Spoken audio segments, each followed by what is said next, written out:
Good morning, boys. It has been a while since DWG has been on. But I'm back. I'm probably only back for one day this week.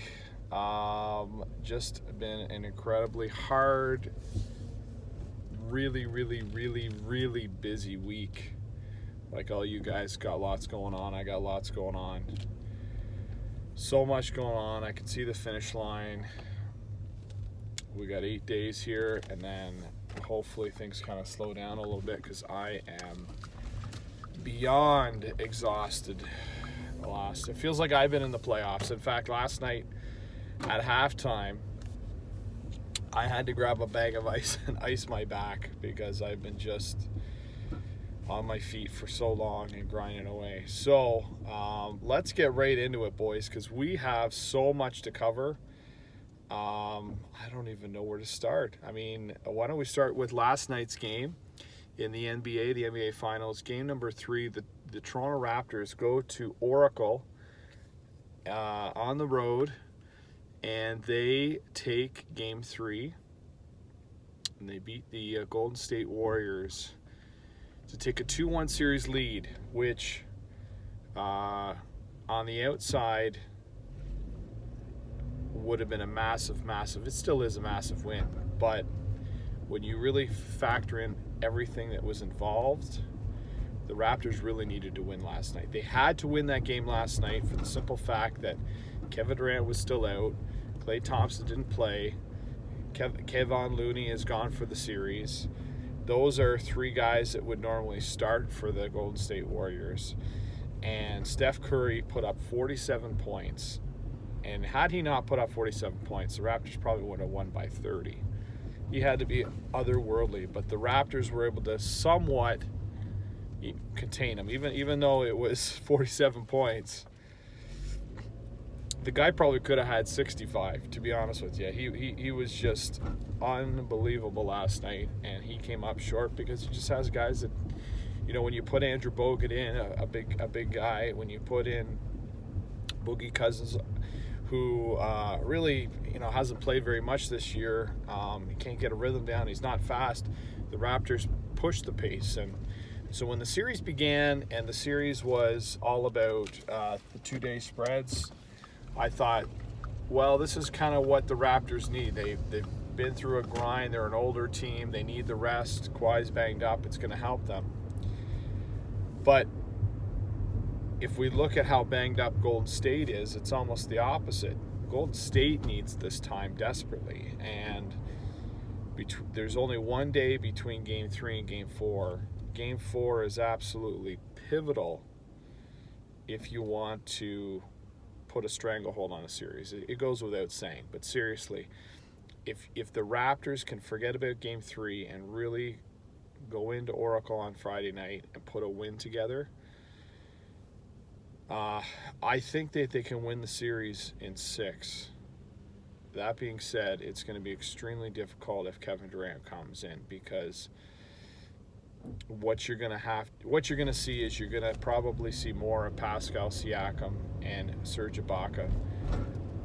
Pascal Siakam has the athleticism to match KD, especially if KD's still not quite 100%, and Serge Ibaka has the length that is needed to be able to cover KD. So between the two of them, they might negate him. But again, and that means they've still got Curry. So there's a couple X factors. I thought last night that the guy that was really going to change the outcome of the game was Cook for Golden State. If he had a great game, that was really going to space the floor. But because of his experience, he didn't have a good game, and that really made a big factor into why the Raptors were able to do what they were going to do. Not to mention the Raptors shot 52% from the field. That is an really strong stat. If you look at the NBA as a whole over the course of a whole season, really the top 10 players are the only players that are shooting, maybe even the top 5 are the only guys that are shooting over 50% on the year. So for a team to collectively shoot 52%, They made good on their shots. And that mostly hasn't been the case for the better part of the playoffs. I mean, had they shot 52% against Philly, they probably would have won in 5 games or 6 games. One of the other factors that no one really is talking about is because of the load management of Kawhi and some of the other guys through the season, and some of the late trades at the trade deadline and things. This team really hasn't had a lot of time to gel and to get some synergy and to grow.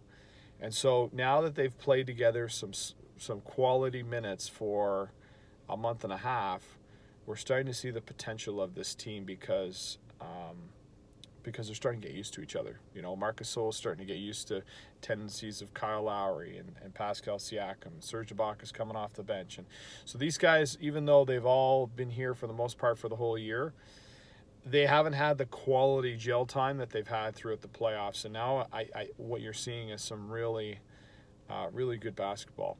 And we've got 4 games left at the most.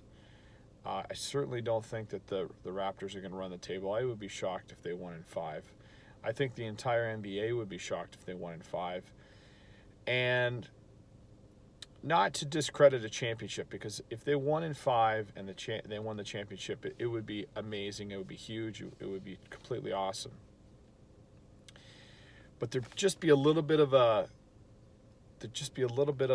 yeah, we won, but we didn't beat the best version. Like, it would be like, you know, it would be like a quality MMA fighter beating Anderson Silva when he's 44, or you know, Chuck Liddell in the twilight of his career, not in his prime. And you know, we're seeing Golden State now 5 straight finals. Those are long seasons, and you know, the bodies are breaking down for a lot of those guys. That's a lot of basketball over 5 seasons. If you look at their playoffs over 5 seasons, that's a full 6th season just in playoff ball. And we all know that playoffs, it doesn't matter what sport it is always ramped up and played with higher intensity. So that 6th season just in playoff games alone is a heavy season, is a real heavy season. So you know, say what you will with how they've rested guys for the last 4 or 5 years in fourth quarters because they're up by so much. There's still a lot of hard ball that they've played over 5 years, which equate to really a 6th year. And Golden State is tired. You can tell that they're tired, and because of the cap and because of the high-end players they don't have the bench. Now, the Raptors don't have a super deep bench like they did last year, but they have the higher end talent up front, and they've got a pretty decent bench. They can go 3-4 deep. You know, and the Raptors would be even better if OG Anunoby had not had ruptured an appendix. So here's a guy that I'm not sure if he's going to get any minutes in the last couple of games here because the pace is so high. But for next season, that's a guy that didn't even play in the playoffs and is a good player, really, really good player. So hats off to the Raptors for winning Game 3. Still lots of work to be done, but certainly whenever the Raptors win, the snowball effect, the everything gets ramped up. So for me, Friday night, there's going to be a ton of people, and this is a big weekend also in sports in the Hamilton area because the RBC Canadian Open begins today. Weather's kind of cloudy, overcast. It rained a lot yesterday in their practice round, but we're expecting some really nice weather this weekend. Hopefully the skies open up here and they can get some good golf in. In order to get to the RBC Canadian Open, the Hamilton Golf Course, you actually have to drive right by my restaurant. A lot of Americans in town this weekend. And tomorrow night, the PGA is bringing in Florida-Georgia Line.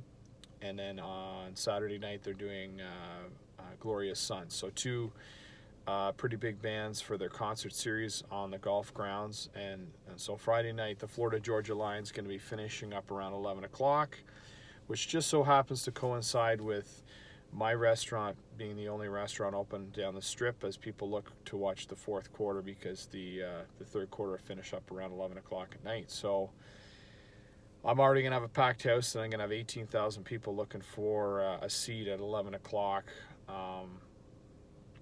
It's going to be crazy. It's just going to be a crazy weekend. And then, of course, on Saturday night, UFC 239 goes down as well. Not a ton of big names, but for the UFC fans, they're gearing up. There's some big fights coming up.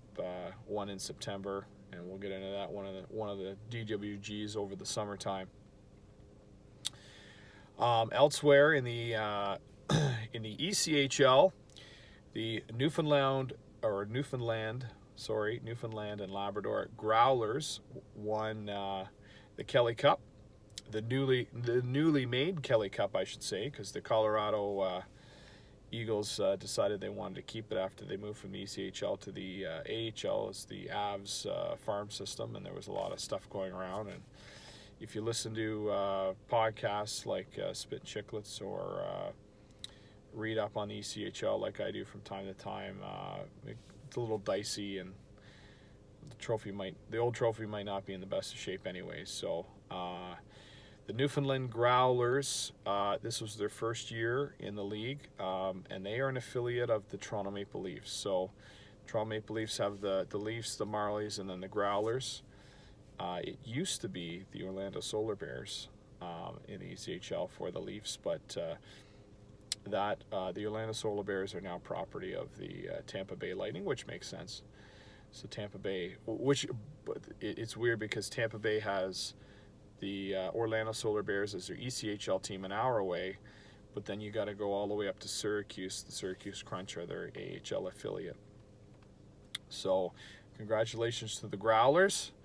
They had a coaching change halfway through the year as well. So Ryan Clough had some issues, some personal issues, and he had to leave the bench, and they got a new coach, and they ended up winning. So that's great for them.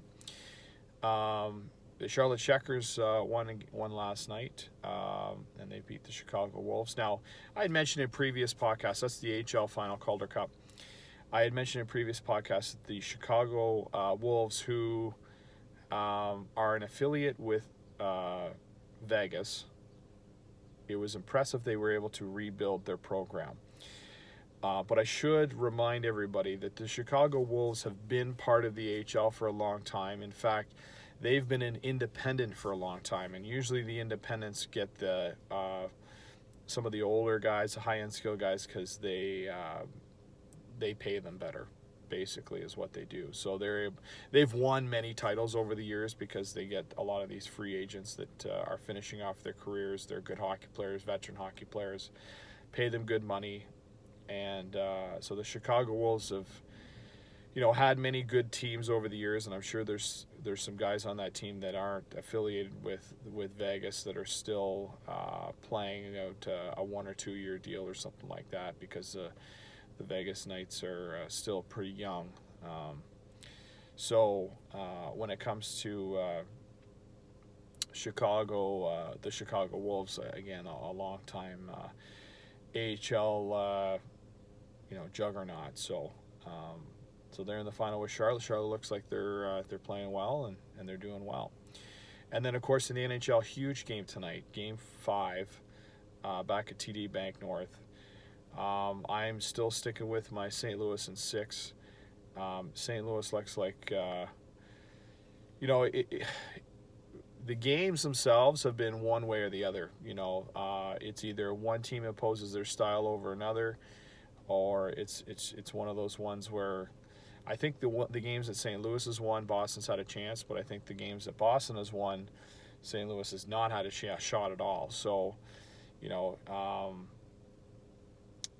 I think that Boston is really, really getting worn down through the playoffs.